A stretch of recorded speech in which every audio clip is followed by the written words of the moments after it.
Jerry Mallory here, SB Nation, PrideDetroit.com. Let's talk Detroit Lions 2013 draft. Just kidding. Although at this point, we're getting closer and closer to having that discussion. Remember that years ago, we started talking about the draft after about week 5 or week 6. Last year, we didn't have it. This year, it's slowly fading away. We lose at home to the Green Bay Packers. Now, there's a lot of blame to pass around. So let's get started with that. Obviously, this is a back-breaking, bone-crushing game. You can use all the adjectives you want. This was a horrible loss. We're now 4-6. Our chances of making the playoffs, we're on life support. We're in ICU.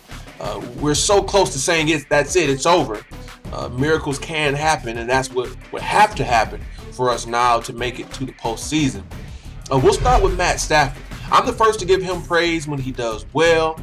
He's been the king of the comeback, Mr. Fourth Quarter. Not this game. This game shouldn't have had to even gone to being close in the fourth quarter, where you had Green Bay just trying to give you this game over and over. I think Mason Crosby, their kicker, might be on Detroit, the Lions payroll.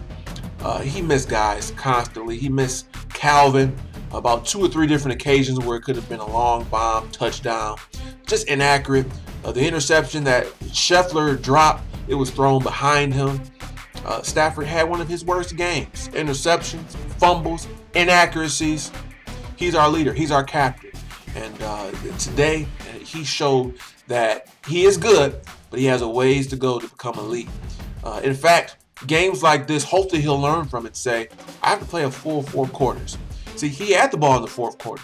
You're not going to have the game-winning drive every single time, no matter who you are.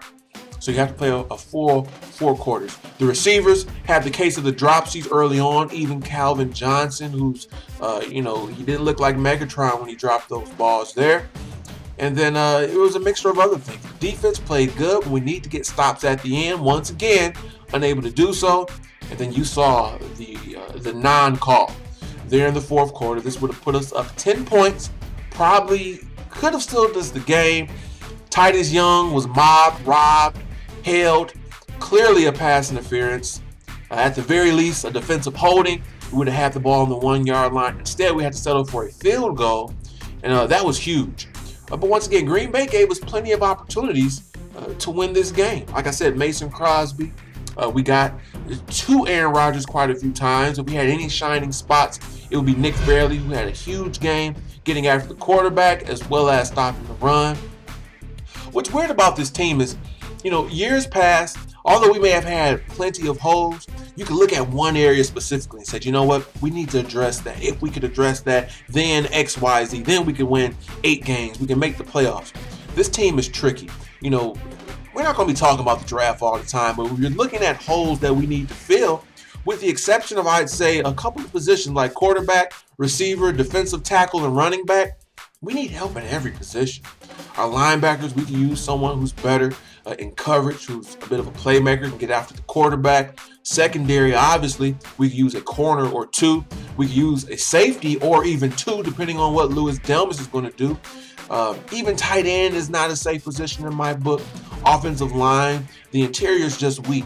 Oftentimes when Matthew Stafford is sacked, and he was a handful of times today, the interior is collapsed, it's compromised, and there you have it. So many holes to fill on a team that, they just did not get the job done this year. And I am speaking past tense because, who are we kidding? You got the Texans coming up, you got Green Bay again, Chicago, Atlanta, you got the Colts, even the Cardinals are decent. This season will be talked about past tense a lot sooner than we did last year because we made it to the playoffs. We'll keep hope alive. We're not going to sit here and have our heads down and be some sad, droll, depressing video presentation for you guys. We'll keep it fun. We'll keep it entertaining. And as long as they're out there on the field, we're going to talk about them and what they need to do to win. Because at this point, no matter what happens in terms of the postseason, if they make it or not, we need to find out what this team is. Who is Brandon Pettigrew? Is he someone that's a part of your future? Is Delmas someone that we can rely on? Is Mikel Ashore a bona fide #1 running back? He looked good today. Is Riley Reef really going to be someone that can step into that tackle position as soon as next year? Maybe even sooner now with Backus being hurt. We have a lot of answers, or rather questions to get answered in terms of which holes to fill. And yes, they still do have an opportunity to play in 2013, talking about the postseason. So just a disappointing loss all in all. The better team won. They tried to give us the game, but we just didn't want it. And it's a shame. A little friction going on between Sean Jefferson, our receivers coach, and Scott Linehan, giving him a mouthful. I want to look at that tape again and see exactly what he was complaining about. But he seems to be, just like all of us, frustrated with the lack of gutsy play calls, a lack of variety, a lack of urgency into the fourth quarter. And it looked like Jefferson had enough. The fans have felt that way weeks and weeks ago. All right, guys, leave your comments about the game. We're going to get out of here. Until next time, I want to thank each and every one of you for watching. This has been Jerry Mallory, brought to you, as always, by SB Nation and PrivateDetroit.com.